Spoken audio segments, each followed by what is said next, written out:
nome do Pai, do Filho e do Espírito Santo. Amém. Doutrina católica, tradição e magistério. Meditação. Do apego desordenado aos parentes, por Santo Afonso Maria de Ligório. Levantar-se-ão nação contra nação, reino contra reino, e haverá fome, peste e grandes desgraças em diversos lugares. Tudo isso será apenas o início das dores. Então sereis entregues aos tormentos. Matar-vos-ão e sereis por minha causa objeto de ódio para todas as nações. Muitos sucumbirão, trair-se-ão mutuamente e mutuamente se odiarão. Levantar-se-ão muitos falsos profetas e seduzirão a muitos. E ante o progresso crescente da iniquidade, a caridade de muitos esfriará. Entretanto, aquele que perseverar até o fim será salvo. Este Evangelho do Reino será pregado pelo mundo inteiro, para servir de testemunho a todas as nações, e então chegará ao fim. Mateus 24, 7, 1. Aquele que se entrega a Deus já não se pertence. Deixa de existir aos seus próprios olhos, não vive em si mesmo, mas naquele a quem se entregou, e não tem outros interesses a não ser os do Mestre. Esquecer-se de si próprio, por amor, eis a grande lei de toda a vida espiritual.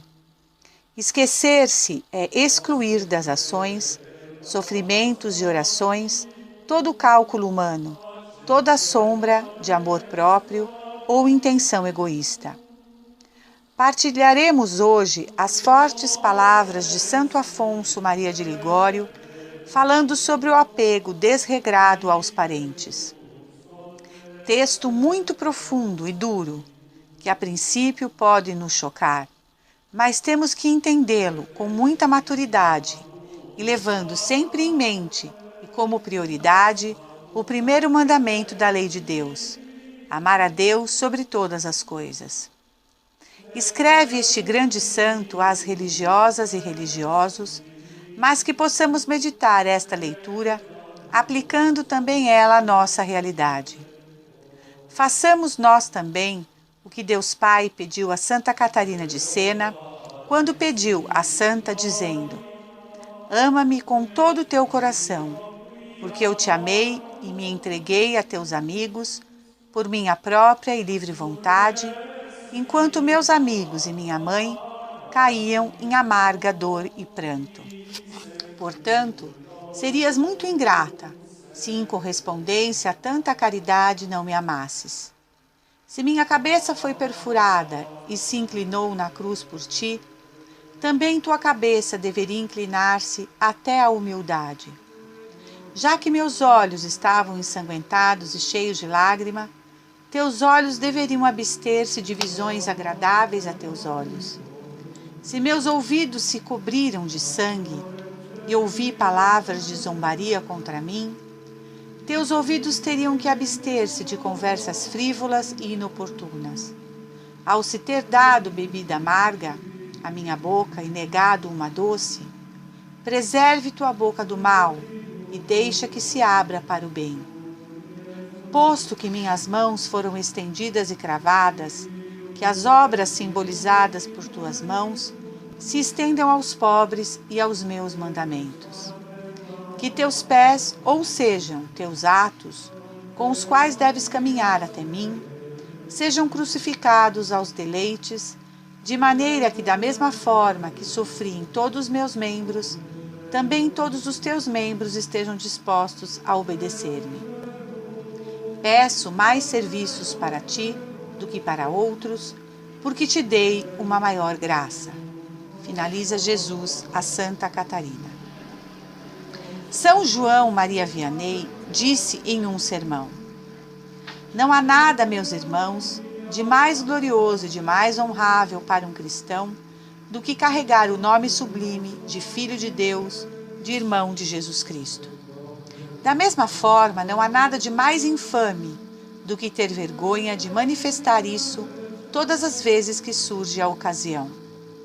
Não, meus irmãos, não nos admiremos ao ver os hipócritas demonstrarem o quanto podem um exterior de piedade para atrair sobre si a estima e os louvores do homem, enquanto que seus pobres corações são devorados pelo pecado mais infame. Estes cegos gostariam de gozar das honras que estão inseparáveis da virtude, sem ter o trabalho de praticá-las. Além do mais, não nos admiremos ainda menos ao ver bons cristãos esconder o tanto quanto podem suas boas obras aos olhos do mundo, temendo que a glória inútil se insinue em seu coração e que os vãos aplausos dos homens lhes façam perder o mérito e a recompensa delas. Entretanto, meus irmãos, onde encontraremos uma covardia mais criminosa e uma abominação mais detestável que, professando crer em Jesus Cristo, na primeira ocasião violamos as promessas que lhe fizemos sobre as fontes sagradas do batismo? Ah, infeliz! O que nos tornamos? Quem é aquele que renegamos? Ai de mim! Abandonamos nosso Deus, nosso Salvador, para nos dispor entre os escravos do demônio, que nos engana e que busca apenas nossa perda e nossa infelicidade eterna. Ó maldito respeito humano! Como tu arrastas almas para o inferno! Quem são, portanto, aqueles que se tornam culpáveis do respeito humano? Meus irmãos, escutem-me um instante e ireis saber. Inicialmente dir-lhes-ei, com São Bernardo, que de qualquer lado que consideramos o respeito humano, que há vergonha de cumprir seus deveres de religião por causa do mundo, todos nos mostram o desprezo e a cegueira. Digo, meus irmãos, que a vergonha de fazer o bem, o medo de ser desprezado ou de ser repreendido por alguns ímpios infelizes ou alguns ignorantes, é um desprezo terrível que fazemos da presença do bom Deus, diante do qual estamos e que poderia, no mesmo instante, nos lançar no inferno. Fonte, sermão do venerável servo de Deus, Jean Batista Maria Vianney, Cura d'Ars, 1883. Diz Santo Afonso essas fortes palavras. Nós lemos, entre outros, no fim da vida do Padre Torres, o exemplo de Jerônima Zanfelice, religiosa do mosteiro de Alvino. Nos primeiros tempos, depois da sua profissão, era tão apegada aos parentes que sempre pensava neles. Queria que viessem visitá-la a miúde e mandava todos os dias pedir notícias de seu pai. Ora, no mesmo convento vivia uma sua irmã, chamada Maria Antônia, que era tão fervorosa que pediu a Deus a fizesse sofrer bastante. O Senhor ouviu suas preces e enviou-lhe uma úlcera que lhe roía as carnes e lhe causava convulsões mortais. No meio destes espasmos exclamava: mais ainda, mais meu esposo. Ora, estando essa irmã a morrer, disse a Jerônima que se fosse para o paraíso, como esperava, lhe obteria a graça de se fazer santa. Com efeito, depois de sua morte, Jerônima mudou de vida e, entre outras resoluções, tomou a de não mais ver os parentes. Tanto assim que durante 40 anos não quis mais apresentar-se no locutório. 2 de seus sobrinhos vieram um dia para vê-la, mas ela mandou despedi-los e foi para a grade da igreja visitar o Santíssimo Sacramento. Seus sobrinhos encontraram na igreja para vê-la ao menos de longe, mas ela se retirou atrás da cortina. Entretanto, para isso, se fez tanta violência que desmaiou. Sem violência, ninguém chegará à santidade. Desde então, Jerônima fez tantos progressos no amor divino que viveu e morreu como uma santa. Depois de sua morte, tiraram o seu retrato e, abrindo-se o seu corpo, achou-se sobre o coração uma cruz formada de carne, em sinal de seu ardente amor a Jesus crucificado. É preciso fugir de todos os parentes, quem quiser unir-se deveras ao Pai comum, que é Deus, diz São Gregório. São Bernardo nota que quando a Santíssima Virgem perdeu o menino Jesus, o procurou durante 3 dias, porém inutilmente, entre os parentes. Donde concluía que nunca encontraremos Jesus Cristo entre os parentes. Pedro de Blois vai mais longe e acrescenta que o amor do sangue nos priva logo do amor de Deus. Moisés, estando para morrer, nos deixou esta bela e magnífica sentença que convém especialmente às pessoas consagradas a Deus. Aquele que disse a seu pai e sua mãe: Eu vos não conheço, e a seus irmãos: Eu não sei quem sois. Eis o que agrada à vossa lei e se conserva fiel à vossa aliança. Os santos, conhecendo o prazer que davam a Deus, desapegando-se dos parentes, tiveram cuidado de fugir deles o mais longe possível. São Francisco Xavier, quando partiu para as Índias, teve de passar perto do seu país natal. Não quis, porém, chegar para ver sua mãe e seus parentes, embora para isso fosse instado com suas importunas súplicas e soubesse que os não tornaria mais a ver. Tendo a irmã de São Pacômio vindo visitá-lo, o santo voltou-lhe as costas e mandou dizer-lhe: Já sabeis que ainda vivo, ide em paz. Quantos nem quiseram ler as cartas dos parentes? Assim fez, por exemplo, o grande Santo Antão, como refere São João Clímaco. Tinha Santo Antão passado já muitos anos no deserto, quando recebeu cartas dos parentes. Disse consigo: Que posso esperar da leitura destas cartas, senão inquietações e perda da paz que gozo? A este pensamento os lançou no fogo, dizendo: Afastai-vos de mim, lembranças da minha pátria, para que eu não torne eu ao que deixei. Cartas sede queimadas, para que eu não seja por vós queimado. Quanto a mim, dizia Santa Teresa de Jesus, não compreendo que consolação pode ter uma religiosa junto de seus parentes. Prescindindo do apego que desagrada a Deus, ela não pode gozar dos seus divertimentos e não pode deixar de tomar parte nos seus padecimentos. Ó, minhas irmãs, como vos quadram bem estas reflexões? Quando vossos parentes vêm ao locutório, não vos podem tornar participante de seus prazeres mundanos, porque estáis encerradas na clausura, e não podes ir com eles. Que vem fazer, pois, ao locutório? Só vem para vos referir seus embaraços, seus sofrimentos e suas precisões. E para que serve isso? Só serve para vos encher a cabeça e o espírito de inquietações e distrações e de defeitos. De sorte que, de cada visita dos parentes, só lucrareis ficar distraídas e inquietas muitos dias na oração e nas comunhões, pensando em todas as coisas que vos disseram. Como, pois, tendo deixado o mundo para ser santas, desejais tanto que vossos parentes venham visitar-vos com frequência? Para quê? Para que vos façam perder a vossa paz e o vosso aproveitamento? E que loucura é essa pensar que não podeis vir alegres, sem ver a miúde os vossos parentes? Oh, se os abandonasseis de todo muito melhor do que eles, Jesus Cristo vos consolaria e faria a vossa felicidade. Lamenta São Jerônimo o grande número de religiosos que se condenaram por terem tido compaixão demasiada dos parentes. Tremamos, porque o Senhor declara que todo aquele que se pôs ao seu serviço e olha ainda para as coisas do mundo, não é mais apto para o paraíso. Quando vossos parentes quiserem vos enredar nos negócios seculares, excusai-vos polidamente.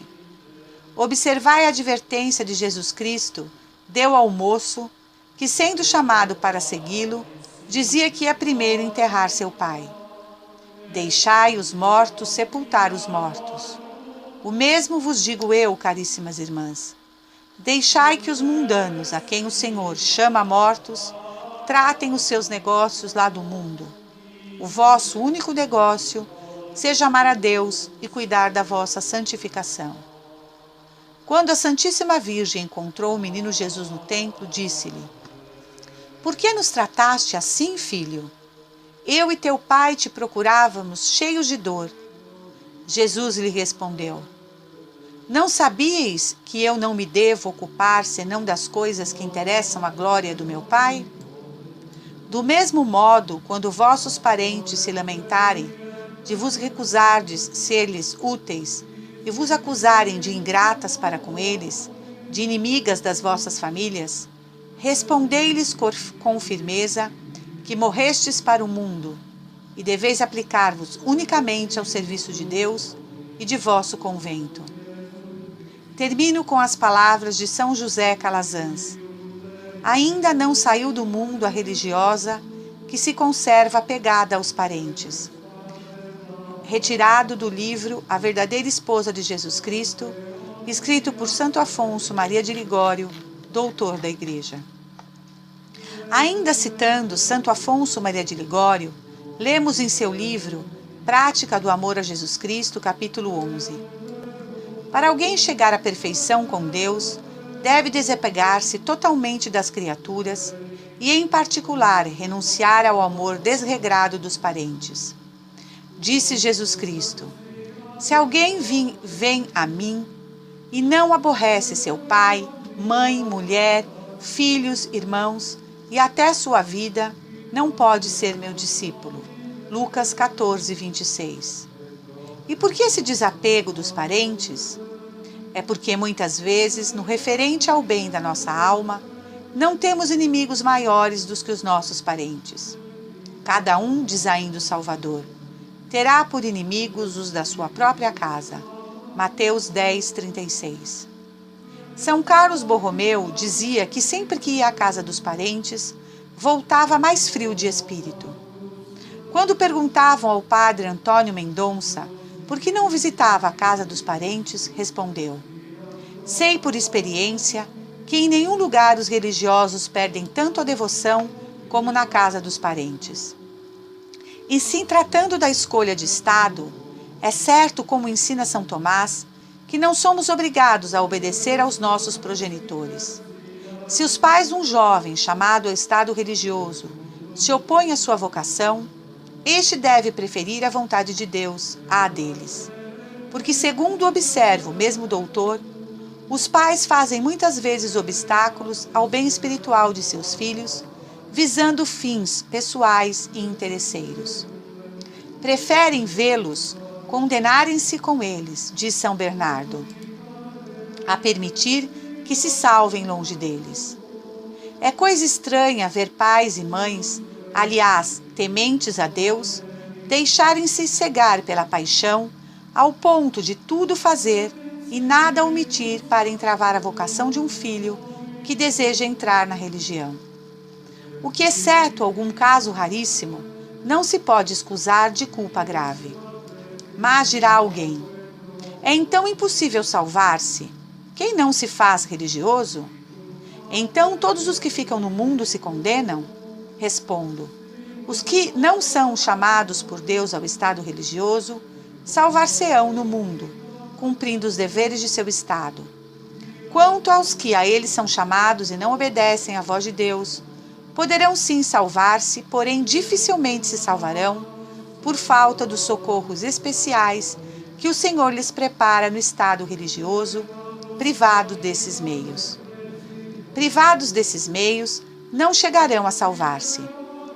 Escreve o teólogo Habert que quem não obedece à vocação divina fica na igreja como um membro fora do lugar e assim não poderá, sem muitas dificuldades, cumprir os seus deveres e salvar-se. A escolha de estado é chamada, por Padre Luís de Granada, a roda mestra da vida. No relógio, gasta a roda mestra, tudo se atrapalha. Assim, quanto à vocação, errando-a, a vida inteira ficará em desordem. Quantos moços, por haverem perdido a vocação por culpa dos pais, tiveram mau fim e se tornaram a ruína de sua família.